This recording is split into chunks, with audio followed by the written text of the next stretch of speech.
안녕하세요. 데이업의 이경민입니다. HD 현대인프라코어입니다. 28일 오늘이죠. HD 현대인프라코어가 실적 발표 일정을 앞두고 있습니다. 3분기는 경기 침체로 인해서 전체적으로 실적 부진이 예상되고 있는데요. 그럼에도 불구하고 중장기적으로 봤을 때 중국의 경기 부양책 같은 요소들로 인해서 업황 개선의 요인도 함께 보여지는 지금인 것 같습니다. 내용을 함께 살펴보도록 하겠습니다. HD 현대인프라코의 재무제표를 보시게 되면 전체적으로 3분기 실적이 다소 부진할 것으로 보여지는데요. 현대인프라코어 같은 경우도 3분기 매출이 1조 230억 원이었죠. 이것은 또 전년 동기 대비해서 다소 하락한 수치로 나타나고 있는데요. 일단 현재 상황만 놓고 봤을 때 3분기는 일단 신흥국을 제외해서 전반적으로 건설 경기 침체가 또 다소 실적 부진에 반영이 된 것 같습니다. 건설 경기 전체적으로 침체가 이어지면서 기업들 수요 감소랑 고정비 부담 증가 이런 것들로 인해서 수익성이 전체적으로 저하되었다라고도 볼 수가 있겠는데요. 그러면 언제까지 건설 경기와 경기 전체적인 부진이 이어질 것인가 하는 건데 다행히도 중국 정부와 부동산 시장 활성화가 조금씩 움직임을 보이고 있는 것 같습니다. 그러니까 중국 정부에서도 경기 회복을 위해서 여러 가지 조치를 발표를 하면서 건설기계 수요를 또 촉진하고 있는 상황이라고 볼 수가 있겠는데요. 그것을 뒷받침하는 자료는 굴착기 판매량 증가를 보면 확인하실 수가 있을 것 같습니다. 9월 중국 내에서 굴착기 판매 대수가 거의 7,600대로 전년 동월 대비해서 20%가 증가한 수치인데 HD 현대인프라코어 같은 경우는 9월에 중국에서 261대 굴착기를 판매를 했습니다. 이것은 전년 동월 대비 무려 96%나 증가한 수치니까 이 부분에서는 그래도 다시 회복의 조짐을 조금 보이고 있지 않나라고도 보여지고 있습니다. 이것을 통해 알 수 있는 것은요, 일단 중국 부동산이 어느 정도 회복하고 있는 조짐이 보인다라고도 볼 수가 있겠습니다. 코로나 팬데믹 이후에 침체가 되었던 중국 부동산 시장이 조금씩 회복의 조짐을 보이고 있지 않나. 따라서 올해 들어서 중국 시장에서 건설기계 수요가 조금씩 증가하는 모습을 보이면서 이 이슈가 또 내년까지 이어지지 않을까라고도 내다보고 있는데요. 중국 인민은행이 최근 1조 위안, 한국 돈으로 188조 원에 달하는 규모의 유동성을 시중에 공급을 했죠. 즉, 정책금리를 인하하는 대규모 경기 부양책을 발표를 했었는데, 이게 또 중국 재정부 산하 연구기관이 몇 년에 걸쳐 10조 위안을 추가 부양책을 또 주장하고도 있어서, 이 더 유동성이 조금 더 완화되지 않을까 하는 전망세로 보여집니다. 거기다가 미국 이슈도 있죠. 미국이 최근에 연준에서 9월에 예상보다 또 빠른 금리 인하 0.5%를 단행을 했었는데 연준이 11월에도 추가 금리를 인하를 할 것이라는 기대감이 조금 모아지고 있는데 그런 이슈들이 시장에서 퍼지면서 금리 인하는 국내외 경기 개선에 또 긍정적인 요소를 미치고 있지 않나. 그래서 미국이 금리 인하가 되면은 또 자금 유동성이 커질 거기 때문에 금리가 낮아지면서 또 건설 기계와 같은 이런 자본 집약적인 제품에 대한 구매 수요가 회복될 조짐을 보이지 않겠나라고도 예측해 보고 있습니다.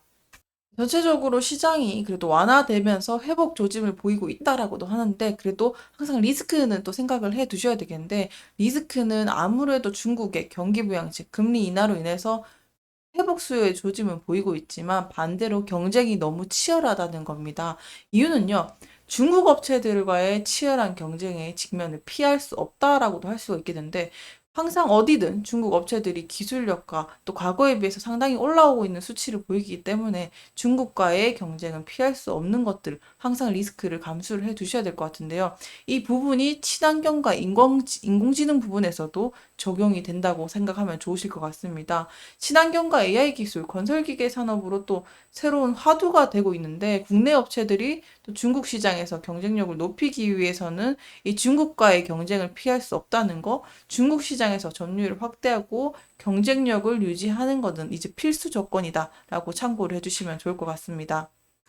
HD 현대인프라코어의 주가 차트를 보시게 되면요. 일단 5일선, 21선, 61선, 120일선 이동평균선이 지금 중첩되어 있는 모습으로 볼 수가 있는데요. 주가가 5일선과 21선 부근에서 어쨌든 횡보를 하고 있어서 단기적으로는 지금 방향성이 조금 애매모호하다라는 포지션을 잡고 있습니다. 60일, 120일선 이동평균선이 지금 하락 곡선을 조금 그리고 있는데 주가의 중장기 하락세 가능성을 또 시사하지 않을까라고도 보여집니다. 그렇다면 이 이동평균선이 중장기적으로 과연 하락할까에 대한 전망을 보시게 되면요. 장기적 흐름에서는 이런 이슈들을 참고를 하면서 이 이슈들이 어떻게 움직이는지 살펴보면서 주가 변동사항을 대응을 하시면 좋을 것 같습니다. 뭐 주가가 어떤 이슈가 터지느냐에 따라서 주가가 급등락을 하는데요. 그래도 이 굵직굵직한 이슈들이 어떻게 움직이는지 살펴보면 주가의 방향을 잡을 수 있으니까 이 키워드를 조금 정리를 해왔습니다.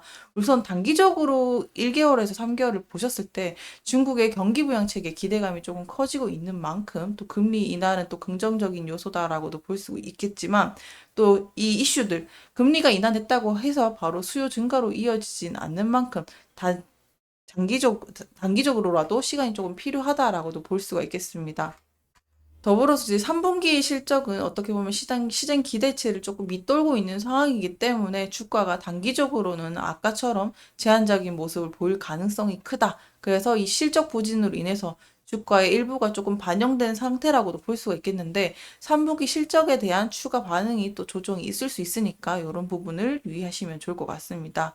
그리고 단기적으로 봤을 때 항상 지금 중동 지정학적 리스크가 변동성이 많죠.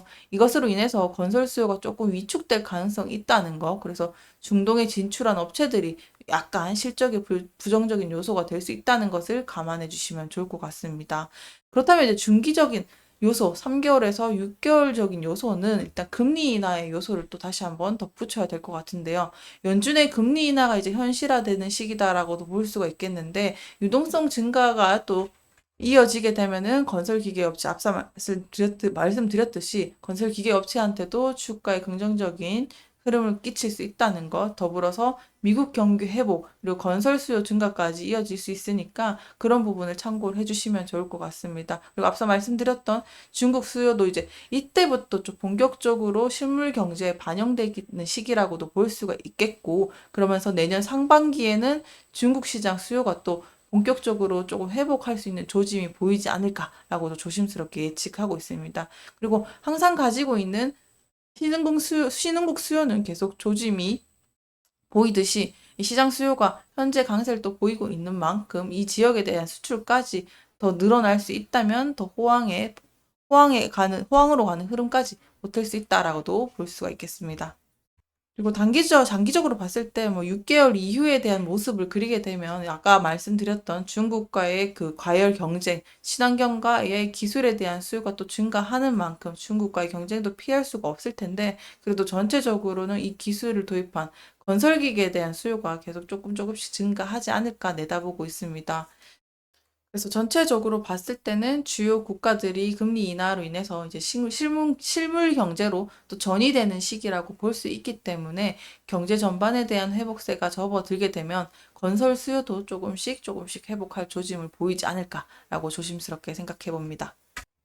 HD 현대인프라코 단기적으로는 어떻게 보면은 부진한 상황이기 때문에 방어적인 관점에서 살펴보시고 또 중장기적으로는 실적 개선과 시장 확대 가능성을 지켜보시면서 또 신중하게 접근해 주시길 바라겠습니다. 오늘도 시청해 주셔서 감사합니다.